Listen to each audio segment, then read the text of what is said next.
Congratulations our top 2 and top 1 local earners, and we would like to ask our top 2 for a quick speech or message to all our UNO members. We have Corneo Potestad. Let's hear it for Corneo Potestad.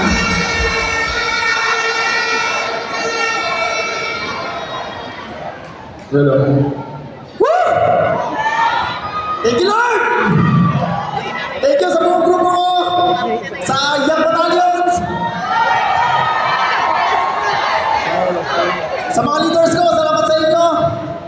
At the same time, siyempre kay Lord, thank you, Lord.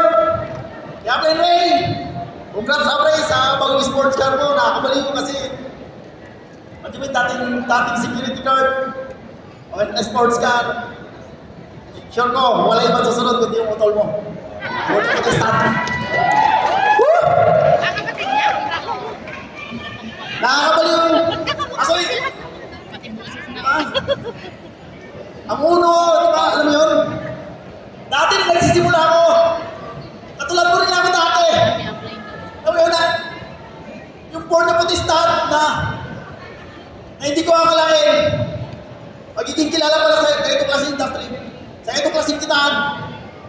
Dati, nasa Palawan pa ako. Actually, trabaho ko lang, magtanim, nakamutoy palay. Isda! Pumunta ako ng Maynila. Kasi pangarap ko talaga maging sundalo. Hindi nangyari yun kasi high school graduate. Sabi ko, kahit pangarap ako, alam mo yun,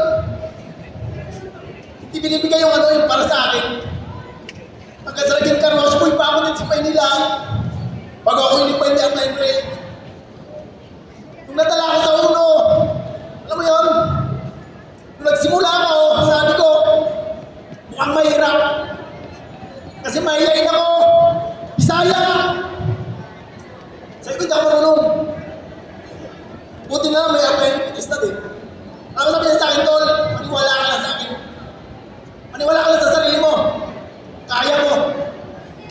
Ito mo yun, nagkaroon ng mga ganitong awardings. Sabi ko, darating ng time. Isa rin ako sa mahilig kilala. Isa rin ako sa akin, sa entablado, sa uno. Sabi ko yung Born Potestad na hindi kilala sa Palawan. Hindi kilala kahit saan. Diba? Kilala lang sa amin sa Palawan. Kilala, ano to? Masagulero. Tambay. Walang marati sa buhay. Sabi ko, doon lang malala. Sabi ko, buti na lang may uno. May uno na nagbigay ng magandang buhay sa akin. Kasi bakit? Binigyan ko ako ng magandang buhay. Ngayon po, isa pa ako sa successful dahil sa negosyo na meron tayo. Palakpak yan. Kaya sa mga nandito, sa mga nag-uuno, tanda mo, nasa tamang company ka na. Nasa uno ka na. Pag nahihirapan ka, natapa ka, bangon lang. Natapa ka ulit, bangon. Sabi mo laban. Pag natapa ka ulit, bangon lang. Then pray ka, thank you Lord. Kasi bakit? Tanda mo, wala ka ibang kasama sa pagiging successful kundi siya lang. Si Lord lang yun. Thank you Lord. Actually, yung nanay ko at tatay ko nandito po sila sa Palawan ngayon, pero hindi po sila nakasama dito sa awardings. Gusto ko na ipakita sa kanila na, Tay, yung anak nyo na si Born Potestad, successful din. Kita ko ngayon, lumalaban para sa pamilya ko na umasa sa akin, sa anak ko, sa asawa ko, na walang sawa sumusuporta. Nasaan tayo sa buong grupo ko, sa Young Battalions, sa mga leaders ko. Salamat sa inyo. Kayo yung dahilan. Kayo yung mga tao nagtiwala sa akin. Bakit nandito ako ngayon? Tandaan nyo, yung Born Potestad na pinagkatiwalaan nyo, ako rin yung kasama nyo para sa pagkuha nyo ng successful nyo. Maraming salamat sa buong uno. Kay Boss, kay Puserte, kay salamat po. Same time, kay Lord, maraming salamat. Sa lahat ng mga nag-uuno, ulit ko, pag nag-desisyon niya, yan po yung pinakatamang desisyon. Huwag kang makikinig sa desisyon ng ibang tao. Huwag kang makikinig sa sasabihin ng ibang tao. Tandaan mo, ang pinakatamang desisyon mo ang walang iba. Yun na po, maraming salamat. Good morning, God bless! Congratulations. Awesome.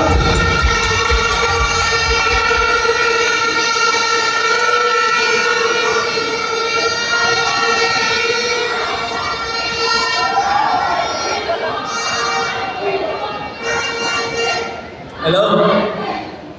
Ay, thank you, Lord. Thank you.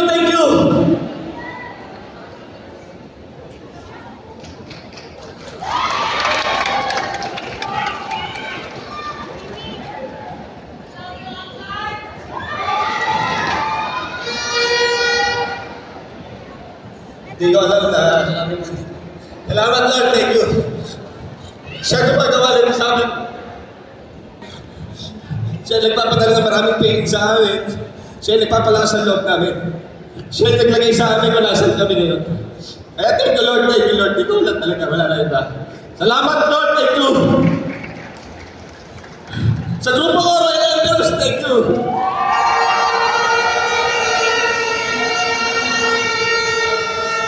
Salamat talaga. Sa mga leaders ko, maraming salamat. Grabe. Sa asawa ko, Delmar, maraming salamat. Siya yung number 1 tumatapik sa akin sa bahay pagka nakikita niya na napangihinaan na ako ng loob. Ito lang mga nakaraan na linggo. Nakaraan buwan, marami pinagdaan ng grupo namin. Hindi ko alam anong gagawin natin eh. Talagang malaking problema dumating sa grupo natin. Pero kung na lang nandiyan ang Panginoon, hindi niya kami pinabayaan. Wala niyo. Talagang nagdasal talaga ako ng gabi. Nagdasal kami ng mga leaders ko. Sabay-sabay kami nagdasal, Lord, kung na bahala sa amin. Grabe. Thank you sa grupo ko. Salamat sa inyo. Naalala ko dati, nagsisimula kami. Kami dalawa mag-asawa. Ang dami. Kumita kami ng 500 piso. Naalala ko yun, may 500 kami. Nangungupahan pa lang kami sa isang maliit na kwarto. Kumita kami 500 sa uno. Tapos nag-usap kami dalawa.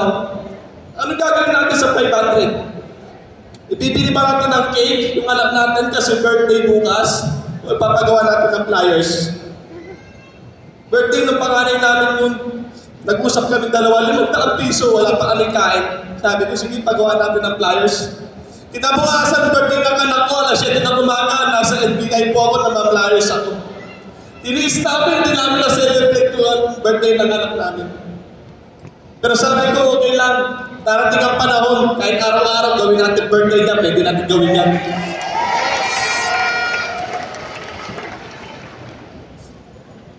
Huwag ka na talaga tumigil, mga kauno.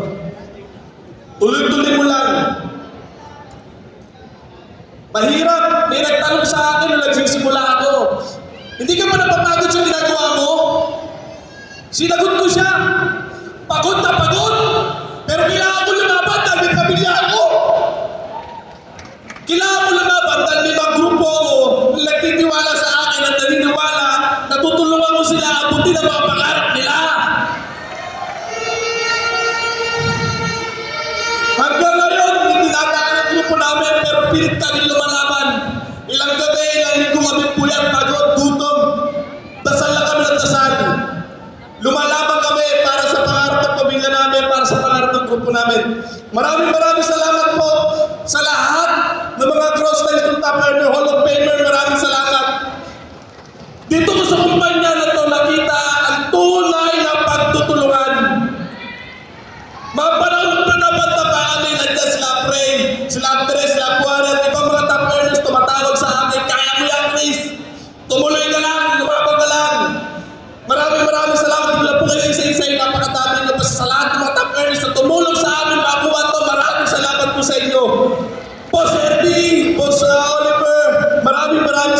sa inyo po, Sir Vince, salamat talaga sa lahat ng suporta at tulong mo sa amin.